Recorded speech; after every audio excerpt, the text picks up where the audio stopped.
नहीं है, बंद कर दो, हमारी तो मांग है बंद कर दो, बाबा साहब की मांग है बंद कर दो। बाबा साहब ने कहा था 10 साल के लिए दिया है, 10 साल के बाद बंद कर दो।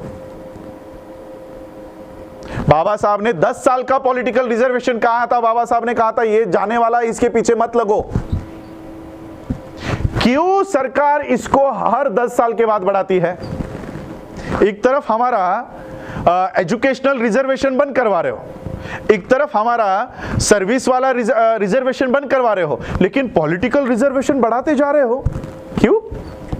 क्योंकि सर्विस में रिजर्वेशन मिलने के बाद, एजुकेशन में रिजर्वेशन मिलने के बाद बाबा साहब के सिपाही पैदा होते हैं, बाबा साहब के विचारधारा वाले लोग तैयार होते हैं, लेकिन पॉलिटिकल रिजर्वेशन कंटिन्यू करने के बाद दलाल पैदा होते हैं। इसलिए इनको दलाल चाहिए, आपका सिपाही नहीं चाहिए। इसलिए पॉलिटिकल रिजर्वेशन हर 10 साल के बाद, अभी 6 महीने पहले इन्होंने कंटिन्यू किया है वापस 10 साल के लिए। वहां से आठवले निकलते हैं ना, वहां से पासवान निकलते हैं, वहां से उदित राज निकलते हैं। इसलिए वो चाहिए उनको। जहां से हमारा आईएएस निकलता है, जहां से हमारा आईपीएस निकलता है, जहां से हमारे जजेस निकलते हैं, वो बंद कर दिया है, वो बंद कर दिया। जहां से दलाल निकलते हैं वो शुरू गए। तो इसका सॉल्यूशन क्या है? बंद कर दो और हमको हमारा सेपरेट इलेक्टोरेट दो। बाबा साहब ने सेपरेट इलेक्टोरेट की मांग की थी। आज एससी के सीटों पे कौन वोट डालते हैं? और जो हिंदू फेवर का हो, ब्राह्मण फेवर का हो, उसी को एससी का गधा चुनकर आ सकता है, लेकिन एक कर्तव्यगार व्यक्ति एससी की सीट से चुनकर नहीं आ सकता। कितनी एससी के सीट से मुझे बताओ कि बीएसपी जीतकर आई है? सारे एससी के सीटों पे बीजेपी जीत के आई है। तो कहां है ये? क्या बीजेपी एससी की पार्टी है? क्या डिसीजन मेकिंग में एससी का कोई भी एक आदमी बीजेपी के उस बॉडी पर है? यानी एससी के जगहों पर किसका कब्जा है? बीजेपी का। क्या बीजेपी एससी की पार्टी है? क्या कांग्रेस एससी की पार्टी है? एससी की पार्टी कौन है? बीएसपी है। तो बीएसपी को एससी की जगह पर भी आप चुनकर नहीं आने देते, तो यानी जो हमारा था वो भी आपने ले लिया।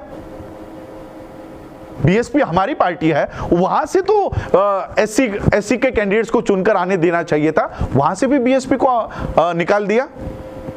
तो कहां रहा रिजर्वेशन?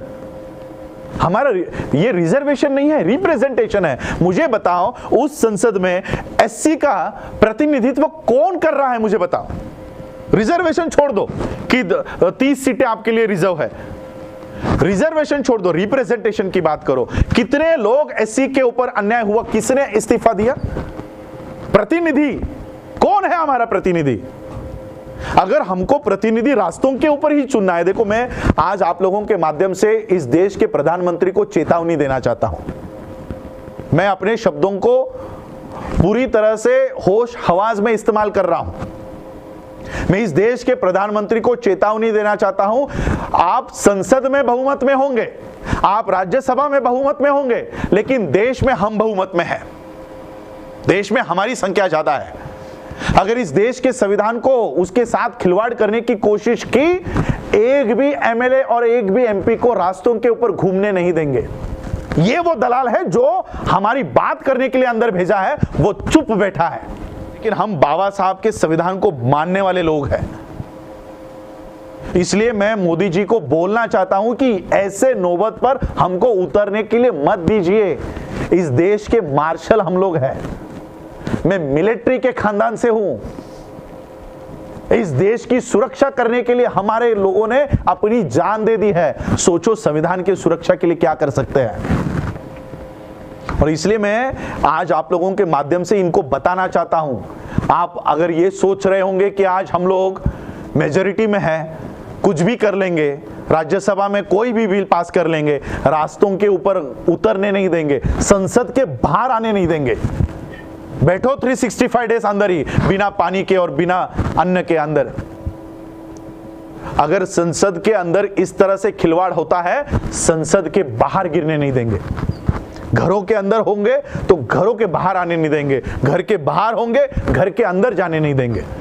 अगर देश का किसान, देश का छात्र, देश का मजदूर, देश का कर्मचारी ये बात अगर समझ ले, अलग अलग आंदोलन करके कोई नहीं होगा, कुछ नहीं होगा। किसानों का आंदोलन सिर्फ किसान लड़ रहे, क्या हो रहा है? क्यों इस देश का कर्मचारी किसानों के आंदोलन में नहीं जा रहा? क्यों देश का छात्र किसानों के आंदोलन में नहीं जा रहा? क्यों देश का किसान छात्रों के साथ खड़ा नहीं हो रहा? जब तक एक दूसरे के साथ खड़े नहीं होंगे, इस तरह का मोदी पैदा होता रहेगा।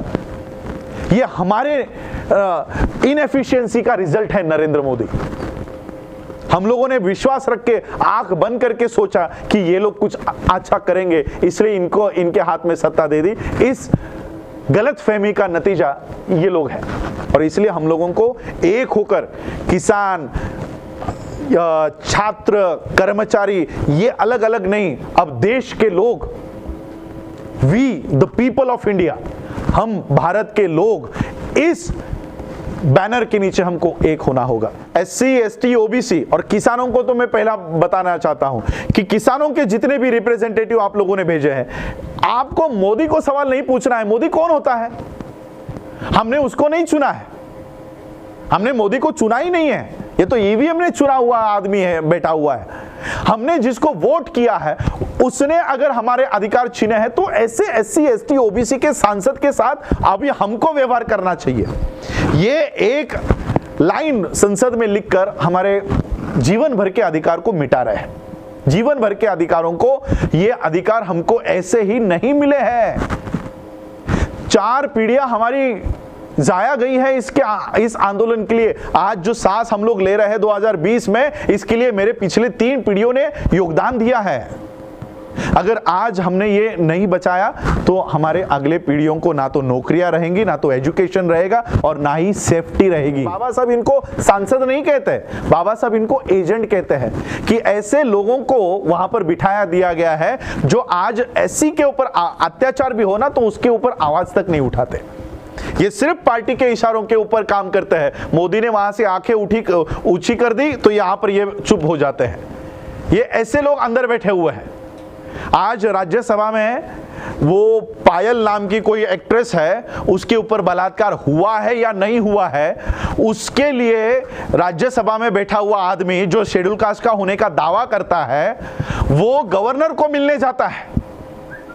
वो लड़की जिंदा है।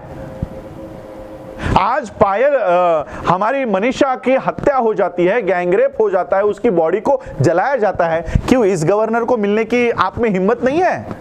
तो ये कौन है? एससी को आप इसको एससी समझोगे? ये एससी नहीं है।